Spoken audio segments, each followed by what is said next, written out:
Burgess and Bolton's weekly wrap-up.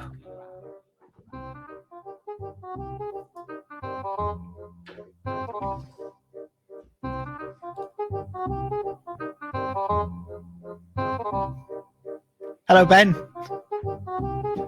Hi, Jeremy. How are you? I'm good. Excellent. I think that tune is I think it's losing its digital cleanliness. Is it? That's even the phrase. It's sort of gone a bit smushy. I think we've used it so often now that maybe it's worn out like an old vinyl record. Yeah. Well, I was thinking that maybe in the new year we might have a new theme tune. You think so? Who knows? Watch this space. Brilliant. So, hello and welcome to this week's edition of Burgess and Bolton's weekly wrap-up, where we look at everything to do with the London market, technology, change, innovation, and this week we're going to have a look at talent as well. As always, we're going to start with a bit of news. So, Ben, we're going to start with actually something we both spotted, which was the Brit Kai story. I saw it, Mark Gagan. Yes. Gagan, yeah. He had it, but you saw it also in the I think it was the Insurance Insider. Yes. So here we go. This one.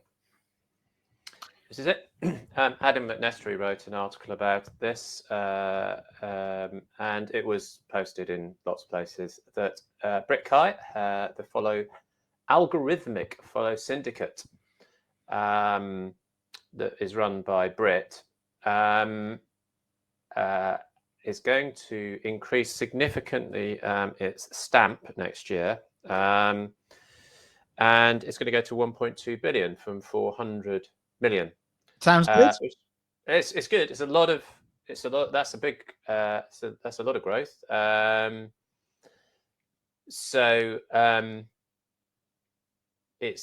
additional 800. So it's gone to 1.2 billion, an additional 800 million. So it says here that's a 50% increase. I think that's more than a 50% increase. But anyway, we'll argue about that later on. Yeah.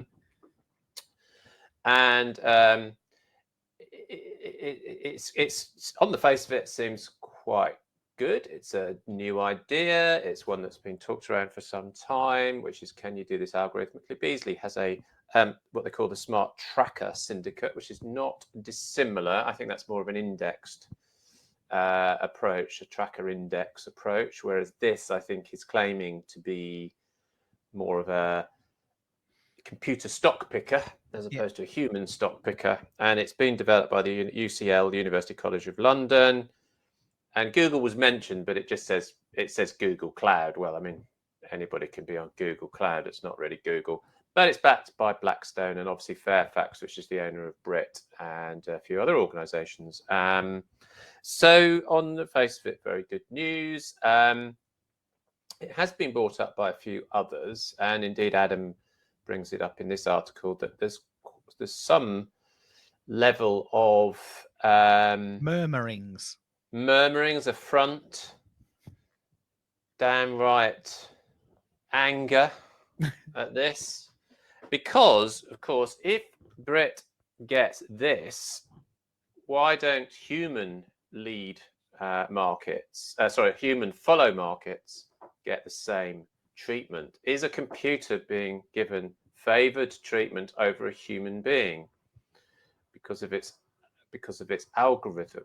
Well, I'd suggest it is. The question of whether that matters is, I think, a moot point. Mark Gagan makes in an article that he wrote this week, he said, I don't really see the problem. It's innovative, it's lower cost, seems to be growing, and why not give it a chance? And what he's really saying is that the rules have changed. They're not just the old rules of give it to people, individuals, human beings who can prove that they've got a track record and they're going to make some money. You can give it to a computer these days. On the other hand, I can see the point of somebody who's making money off a nice little follow business for somebody trading away, and suddenly wants to grow their book, can't grow their book because Brit Kai has taken it. I get the point, I get it, but it's progress, man. What are we going to do? Yeah, it's interesting. I thought Mark's take on it was pretty good. I thought the interesting thing was he kind of took it on another stage by saying, "It's all right now, mate, while we're in a hard market, but what happens when the market turns and the algorithm is set up to follow in a certain way, and if that business isn't there anymore, then how's that going to work?" Which is a point, but you would have thought with the techies and the big-headed bods, they'd be able to work around that fairly rapidly. Yeah, I think Mark makes the point. Couldn't quite tell from when he was writing it whether it was just tongue in cheek or he was just musing over a glass of wine later on in the evening about it. I would agree with you that it just doesn't seem to be beyond the wit of an algorithmic code developer to say, okay, the algorithm changes with different conditions. I mean, at the end of the day, it comes down to, is this making more money than a syndicate without paying the salaries to underwriters? And so the profitability at the moment, it doesn't look stellar, actually. I mean, it's currently coming in, according to this article, at just under 93% combined ratio, and so which is, for the insurance industry in general, is not bad, obviously, but it's definitely nowhere near what you'd describe as a kind of tech business return yet. But that may be because they're trying to get the algorithm right, maybe because they're still dealing with a lot of Brit business, effectively, not everybody's business. Could be a lot of reasons, and it could also be still investing in the technology. But I suppose I do find that slightly surprising, and I would question the investment side of it. I'm sure there is investment in people writing code and algorithms and so on and so forth, but this is supposed to be quite simple, straightforward business. So I don't know how complex, I don't know how many big bobbleheads they're going to need for this, as you described it, to be honest. I mean, it's being done by a university, so which is not a bad thing, but it's not sort of, MIT or something in the US, is it, that's doing this? It's not got to that level of complexity. It's not rocket science, maybe they might say. So I don't know. I just think it's maybe just not quite getting the returns it could, until we just watch this space, as always. Indeed. And I think there's one other thing that I'll say just before we leave this one, is that Brit has employed in the last 12 months their first chief data officer, Kanita Chaganti. I've just absolutely mangled her surname, but I think probably, and she used to work not in London, but in, I think it was Vitality, and before that in other industries as well. So she'll probably bring some kind of strategic direction around the data that they're using and how they're going to align that within the business.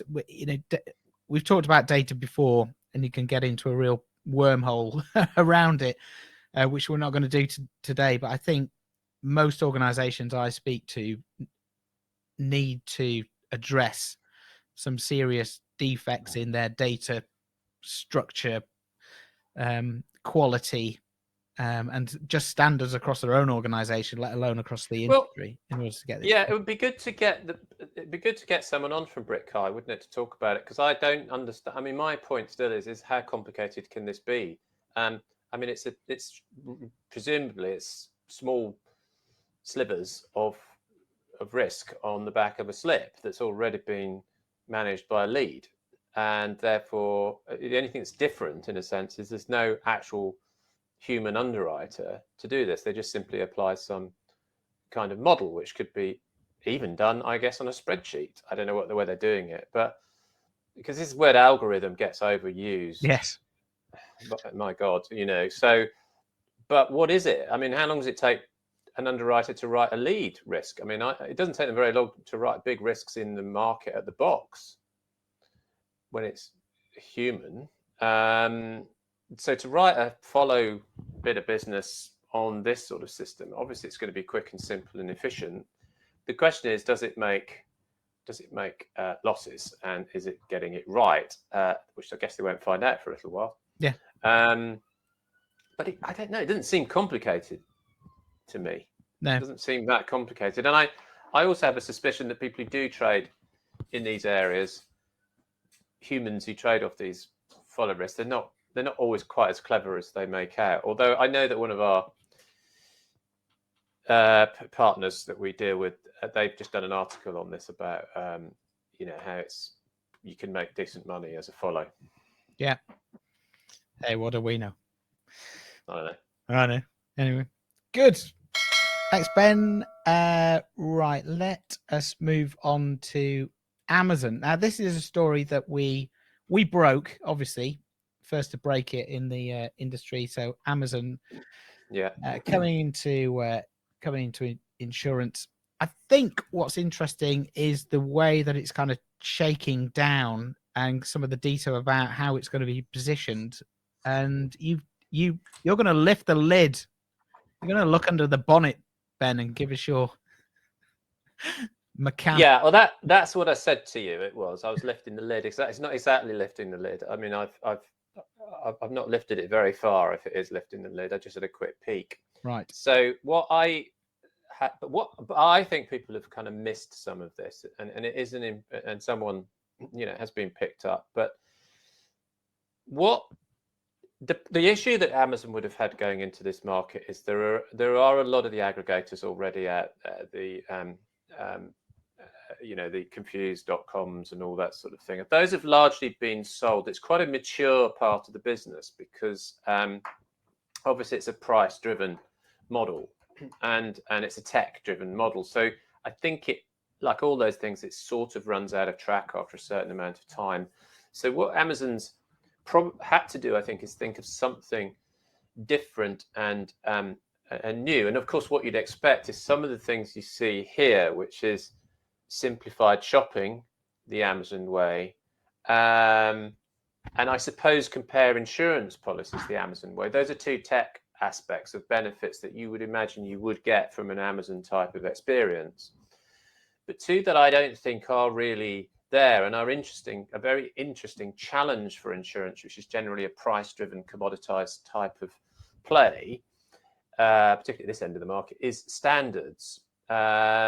Standards of cover. So they are saying we will kind of quality check everything that we do as well as this. Now this must, and quality control it. So in other words, the Amazon brand is giving an additional quality mark, if you like, to this. And they're saying they're working with trusted insurers, and I presume they're setting standards for those insurers. So they've said they've got the Amazon standard of cover and the Amazon high bar for customer service. Now that's a really interesting point, although it doesn't look much in the plain English of it.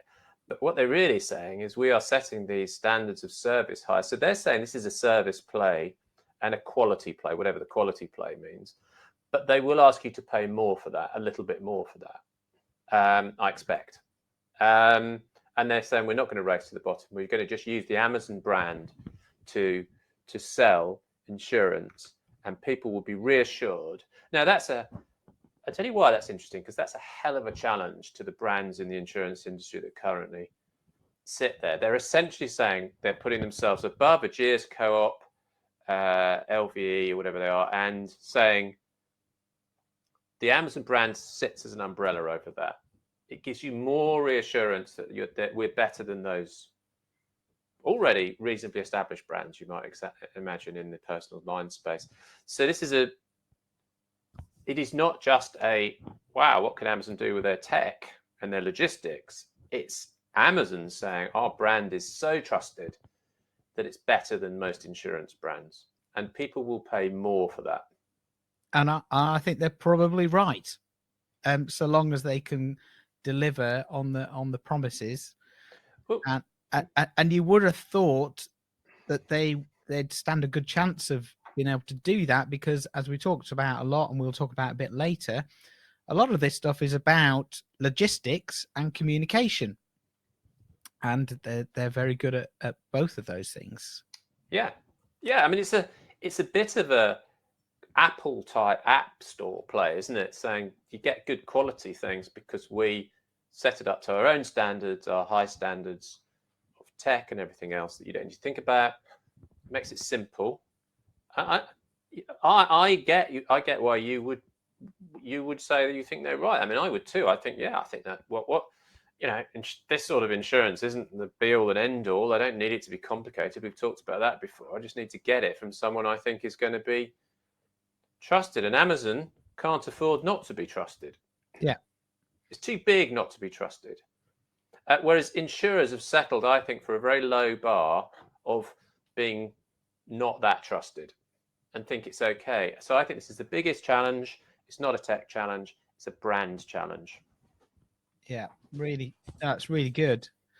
And you know, if you think about your Amazon account and what you've got in there, you know, you've got your order history, you've got everything, so you could switch between those insurance brands that are listed there, LV, Ageas, and whatever the other one was, and you know, it would all be in one place, which is kind of a good thing, because I think one of the things about switching your car insurance is because you have now got to download another app, or you've now got to open thing, and now you have another username and password. It's like, for God's sake, it's a pain. It's a pain, and nobody cares. And most people, let's say most people, a lot of people say, I am not that price sensitive that I have to be faffing around every year with changing all of that stuff. And I guarantee insurers never think about that. I mean, they might think a bit, but they don't really think. They think, oh, we've got our new app, brilliant. We're going to give it, and everybody will love it because it's innovative and it's new and it's different. And you go, well, no, because everybody's doing that in the modern world. What people want now is some kind of aggregation of that in one place. And you're right, Amazon will do that. I mean, just as an example, right? It is very easy. If I have an expense, something I bought for the business, I could go straight into Amazon, and within 30 seconds, I can get straight to where the invoice is, print it off in a proper format, stick it in my expenses. I can look at all my order history. It's all there. As you say, everything data-wise is done to a fantastically high quality. So you're right. That, again, is a convenience, but that is an assumed benefit at the moment. It's not what Amazon's going out on the front foot on. Yeah. But if you're underpinned by that brilliant basic, then for Amazon to also say, and we're going to give you a quality assurance, that's a big deal. Yeah. Big deal. I can't think of another insurance brand that would get close to that. I mean, maybe someone will argue that point with me, but I don't think, if I asked 10 chief execs of some big organizations, I'd say, could you get close to that sort of promise? I bet they'd say no. We couldn't deliver on it. Yeah. That is one we will be watching closely. I tend to agree with you, Ben. It's bigger than some kind of aggregator play. It's a proper ripple disruption. When people talk about great brands, one of the things that they always say is, oh, when they write that, it looks so simple. And when you read that Amazon, look how simply that's written. But also think about how compelling that is to so many people. And then that's why the insurers should be trembling in their highly expensive boots. Oh, it's pantomime season soon, isn't it? So it's always pantomime season in the insurance market, I think. It is on this show. Right. Oh no, it's not. So what else are we going to talk about? I just carry on the theme of Algos. I don't know if you saw this yesterday. So this was KFC. So they put in the German market, they had run a promotion asking people to eat chicken and cheese on a day of basically national grievance and remembrance, and it was, and this is obviously a massive deal for Germany and Jews in particular. But the interesting thing was that it's been speculated that the message was generated by a computer algorithm, which looked at events and anniversaries, probably through Facebook and everything else, and went, "Oh, look, there's something to hang a promotion on." Tweeted out, or whatever they did, "Hey, why not eat cheesy chicken?" And then a few hours later, somebody looks at it and went, "Hang on a minute, I don't think we should be doing that."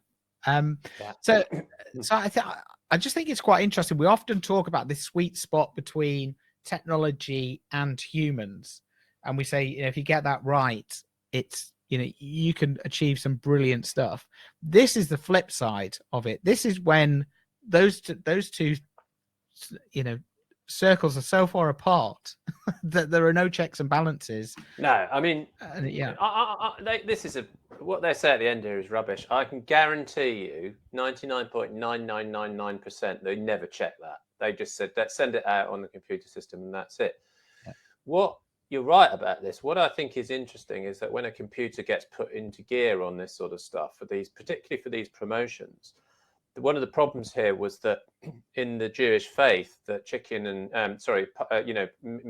meat and cheese, dairy products together should never be eaten together on religious, holidays and things, and it's just a kind of no-no. So that was another thing that was entirely wrong, but would not necessarily have been picked up by a computer. I mean, you wouldn't necessarily think to put that in, but if you were in an office, mixed, diverse office, someone Jewish in that office would have said, "That ain't going to work. That's a bad thing. Don't do it." And that flag would have come up much earlier on, and they probably would have thought, "Oh my God, imagine if we'd done that." And then you'd have looked at the whole campaign and said, "Is this all appropriate or not?" That's what humans do. They'd look at all the angles. In other words, this doesn't, and that's why it's a good example. It's a really good example. So it's a beautiful segue, Ben, into the angles, but I also found this one. So I googled when AI goes wrong, the top 5 things, and I'm going to see if this works. So here we go. Hopefully you can see this, but essentially what's happening here is the camera that we are looking at this football match is driven by AI, and the reason it keeps going to the linesman is because his bald head looks like a football. So as you can see, as play continues, it just constantly goes back, and some of it is so funny. Someone should kick him into the net. Yeah, this is the best. Then it would say what 1-0. So anyway, this goes on for quite a long time. But yeah, so it's oh, brilliant. That's pretty funny. But yeah, when algos go wrong, it's just shows how important it is to have those checks and balances in place. Yeah, absolutely. I mean, it's crazy, but there's a theme there. We could do more of those algos go wrong, couldn't we? Do one a week. They're very good, very funny. They are good. Right. FTX, a low for crypto. So let's have a look at this one. Oh, this is an apology. Is that the same one? Yeah. So this is the. I've only put the apology up because that was quite funny. Well, not funny for him. This is Sam Bankman-Fried, and he is fried now, and he is the chief exec, founder of FTX, which was, as of last week, 10 days ago, was one of the biggest cryptocurrency exchanges in the world, the other one being Binance.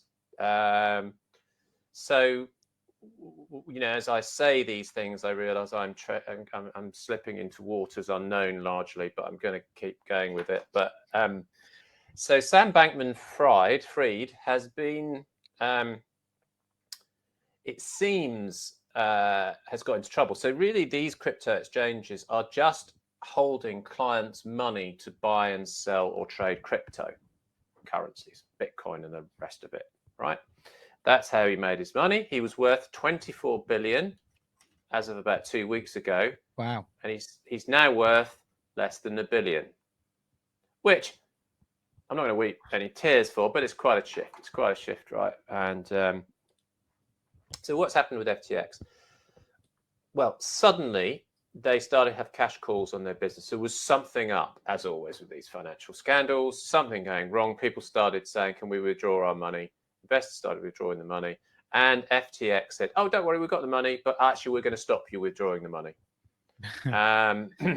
So do you know what? I think when financial organizations say, we're going to stop you withdrawing the money, I usually think that's a signal that there might be a problem with how much they've got, right?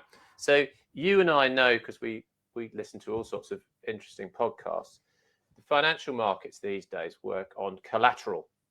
So this is a story about collateral, and it's a story that is about really the precariousness, and I'll draw an insurance link a bit later on, the precariousness, if you like, of the financial world, which relies on collateral. So anyway, long story short, he has had a running feud with Changpeng Zhao of Binance. He has been poking fun at Binance because Binance is a shady corporation. A crypto corporation, shady. And they've had problems. They don't actually have an office, Binance. They don't actually have a head office or anything physical. They just kind of say they work from anywhere in the world. And he's been saying, and regulators have been saying, we don't really trust you. You can't set up here. You can't set that. Anyway, Binance has been going on. And so now Binance has kind of turned the tables. So what happened last week was Bankman-Fried said, oh, yeah, well, we are in a bit of trouble. But it's okay because Binance is going to buy us. So anyway, Zhao goes in and looks at the books and comes out saying, no way are we buying them. There's been all sorts of shenanigans going on, basically. Not that Chinese people use the word shenanigans, but whatever that is in Chinese. And says, that's it, we're not doing the deal. So then that's it, he's screwed. So, he said on Thursday, Fried says, I'm sorry, that's the biggest thing.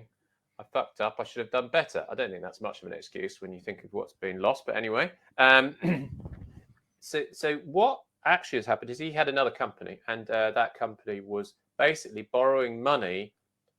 So it's a subsidiary of FTX. It's been basically borrowing money against FTX, and presumably FTX against. But so in other words, they're using their own company as collateral. Yes.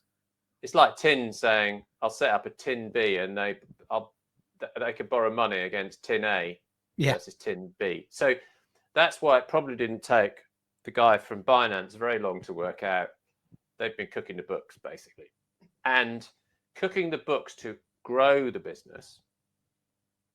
And as soon as there's a problem, of course, that gets found out very quickly because you get cash calls. And as soon as you get a cash call with that, your collateral isn't, if it's not real money, you've got no cash. Yeah. Do you know what I mean? So if you go, well, we haven't got any money. Well, I thought FTX I thought they had money. Yeah, they're the same group. They haven't got any money either. And the thing collapses, which it will collapse now. So this is another, it's going to be another big scandal. It's like, how many times are regulators going to miss this sort of stuff?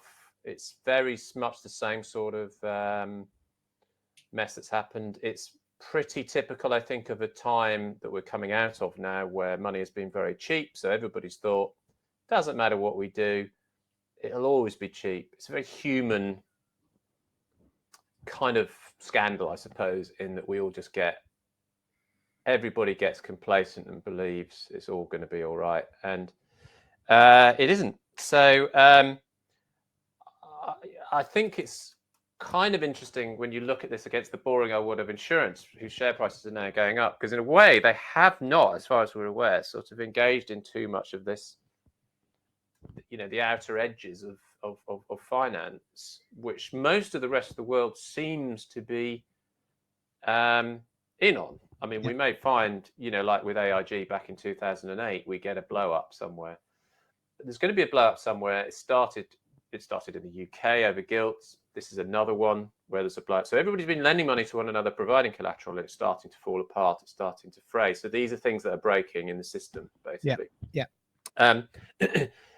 So insurance could come out well out of this, or it could have a blow up. But at the moment, I think insurance looks kind of okay. It looks like in a good position, which is what John Neal said about a year ago, actually, about climate and all the opportunities and purpose and things like that. So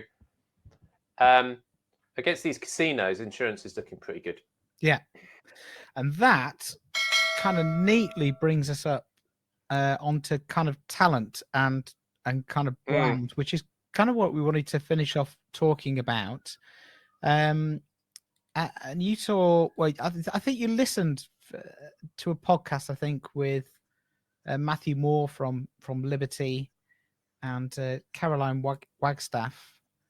Who are trying to, and we've talked about this before, but trying to tackle some of the talent challenges that the industry and particularly the market, our market, London market, faces, to bring in that next generation of talent. Just give us the kind of the pitch. So this is another slight plug for Mark Gagan's Voice of Insurance, which they did the podcast. They obviously got their happy photos for this one because it's about attracting people to the market. They didn't want their stern ones when they're talking to government and lobbying. Yeah. So so this is all about the LMG's campaign to get more diverse talent, and they've upped the ante, basically. So they've upped the ante by saying, actually, this isn't just a nicety of diversity. This is a structural problem. So Matthew Moore talks about a structural problem of wage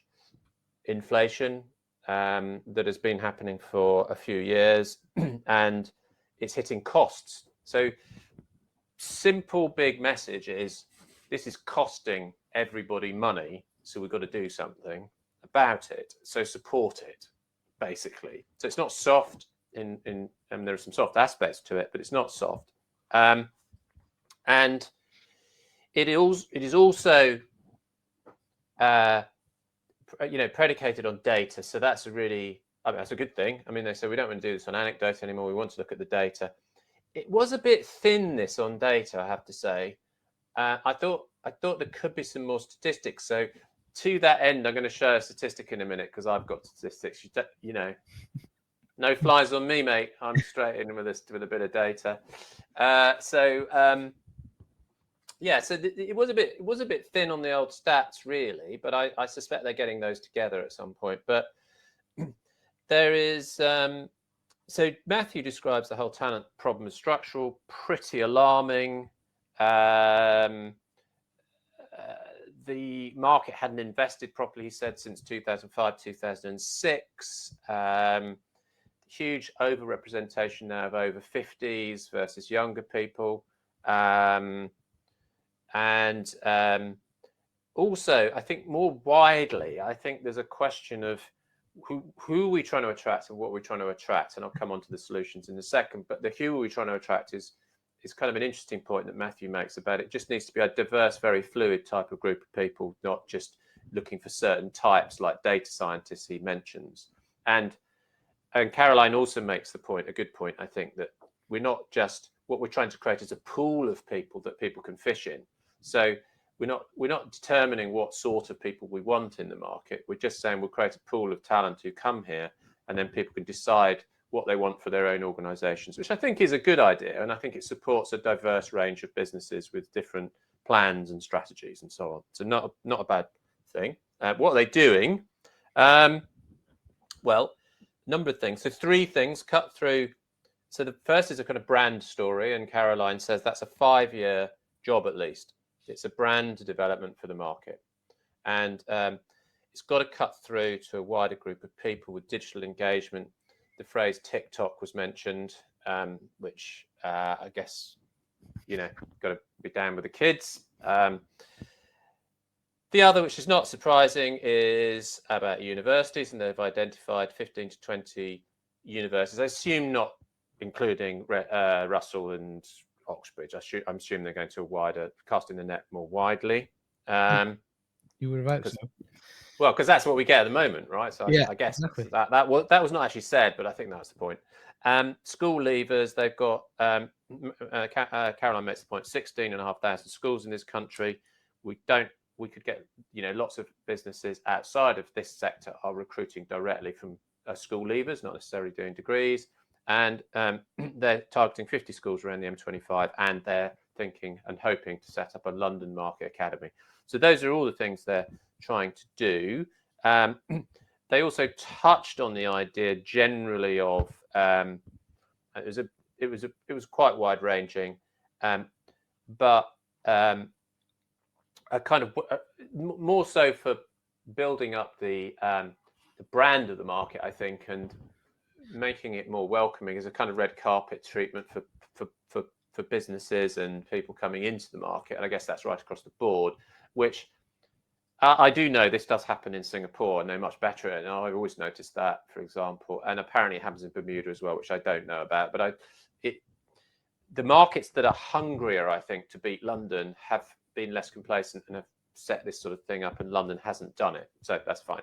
And Matthew makes another point, which I think is a good point, which is whenever you talk about London market, people have strong feelings. They might be quite negative about it, or they might be quite positive about it, but they're never on the fence about it. It's not a neutral thing. So you could do something with that brand-wise, I think. So it's the industrialization, I think, in a sense, this is what Caroline was touching on, of talent attraction for the London market. Matthew finishes this year, and we get Sean McGovern from AXA Excel next. So he, I'm sure, knowing what he is interested in, will carry that on. But is it going to work? I mean, you could show that statistic actually if you've got it there. Yeah. As well. Brokers. Yeah, this is just brokers. I could take any group; it's pretty much the same. So just these statistics show I'll offer these to the LMG at some point. I don't know why they didn't come to me and ask me. So these are the statistics really around that we get off our surveys. They pretty much are representative because we're interviewing representative samples of the groups. If you look at 2017 versus 2022, particularly that 50 to 64 age group, in both the claims brokers, the claims specialists, and the placing brokers, it's gone up quite significantly. It's actually gone up by nearly 30%, that group, in the placing producing brokers. And you'd think, I had a conversation about this the other day, that's a young person's game to some extent. But in actual fact, look at the other end. Wow, 24 down to 17 and 25 down to 21. So that 25 to 34 group is contracting quite significantly. And I'm actually going to put this out on LinkedIn after this over the weekend, because I think it's really, that's quite scary numbers. I think that double contraction, that expansion and that contraction is a double whammy for the market. Yeah. No, they're good. They're good figures. That kind of brings it to life, doesn't it? They are good figures, aren't they? They're really good figures. I particularly like the colours you've used, and yeah, good colours. Everything's good about it. It's great. It's just all good. It's all good stuff. I think so. Just coming back to, and we talked about this before we came on the show, but and we both kind of talked about whether these kind of initiatives, I'm pretty sure they've been talked about before in the past. I can remember 10 or 12 years ago having the same kind of conversation at various conferences or events about kind of this talent crisis, with everyone leaving at the top end and not getting enough people through, and we need to have more diversity, and also the types of talent and individuals that we need to recruit. It's that their skill set is changing. What's happened? Not that much. Nothing, I would have said, actually. Those things that you've listed as well, Ben, I mean, they're pretty pretty, you could say, standard approaches, going to universities and things like that. I think, and we were talking about how you get that cut through, and we were just reflecting on us as individuals and building on the point about the Amazon story. We know where we get trusted sources of news and views from. Yeah. And we also, and not we, but I think generally there's a healthy skepticism in markets around hyped or promotional pushes, and people go, I don't believe that if it just looks too frothy, and come and work here, it's amazing. You're going, well, yeah, it's a big organization, it's not going to be that great. You know what I mean? So I think there might be an opportunity to kind of cut through, but in a more kind of honest way, and also to try and break down, and we talk about this a lot, the language that we use in this market is a massive barrier to anyone trying to understand what the hell goes on. So I think there are a number of kind of small, take it down from the grand ideas. Yeah, okay, get it, understand we have a structural strategic problem, but let's take the solutions down a step and do a bit of research, get some data perhaps about what engages those people, and then start to put together a package of yeah, I totally agree. I mean, I think there's a number of things. I mean, look, it's a bloody hard job for any trade body to try and get anything other than kind of a catalyst for sort of stuff that is generic. And I think what Caroline and Matthew are talking about is about setting out the sort of starting point, the platform for this. And I don't think that, certainly knowing both of them, either of them would be unrealistic about the challenge that's ahead of them. I think what they're trying to say is what the size and scale and importance of that challenge is, which I think they're doing really well. I think that was good. I think they need more data, as you say, but that's, that'll come. Where I'm really with you though is I think this needs something that is much more about, if I could say this, kind of making the industry a bit cooler and less bureaucratic looking, less institutional looking. When young people talk about places to work, they go, I'm working for Google, I'm working for Apple. And, you have a vision and an idea of what that's like. And they say it's really cool because you do this, and they've got nice offices. Everything about those businesses signifies a sort of culture that's about being upwardly mobile, and there are kind of specific things you can relate to, right? Try that with the insurance industry. And it is bloody difficult because you just got, what's an insurance business? Well, I've seen some buildings in the middle of London that I think are some insurance businesses. Someone said to me a few years ago that a commercial agent in the city said, who did insurance businesses, offices, he said it's really hard to get tech businesses to go in where insurance businesses are because they feel it taints their brand. So they wouldn't go in the same building with them. So when you've got that sort of fundamental problem, you've actually got to make insurers just cooler. Find some that are cooler. I think the brokers get a bit closer to it. We could talk about this, for a long time, but I don't think anybody's quite getting it. I don't think Aon or Willis or Marsh look all that cool. I don't think a lot of the big insurers are all that cool. They just look like big edifices, global things. They try and pull out people, but they do it, as you say, in that cheesy way. Lots of people, when I've done focus groups over the years, brokers have particularly talked about, oh, that's cheesy insurance stuff. Now, the reason that's important is because they're the people selling it. And they say everything that's produced in marketing terms is cheesy, largely. And it's not targeted, it's not directed. So classic marketing is make it not cheesy and target. It's not hard.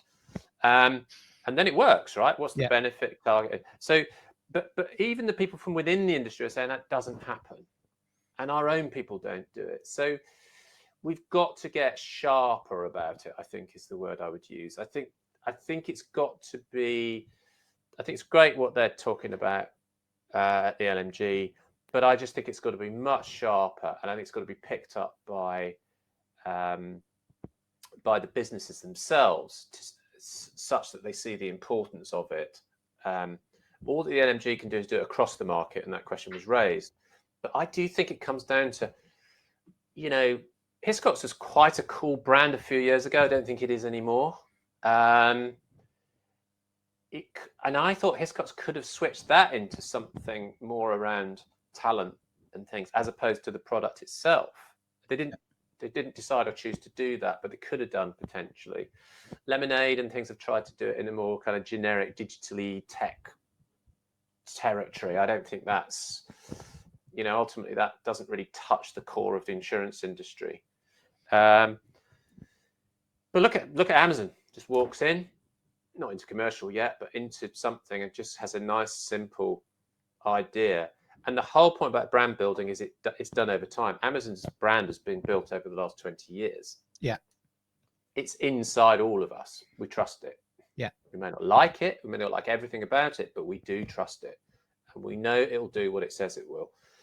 That is not true, I'm afraid, of the insurance industry at the moment. Now, saying it's an exciting, interesting industry, for a lot of young people, they say, yeah, but what's its purpose? What's its point? Is it something I want to do? Is it something I believe in? So I think that's important, really important. Definitely. And it's not there's not enough of that. Chief execs, my final point, chief execs have to start talking about the numbers all the time and the rate. They have to start talking about values.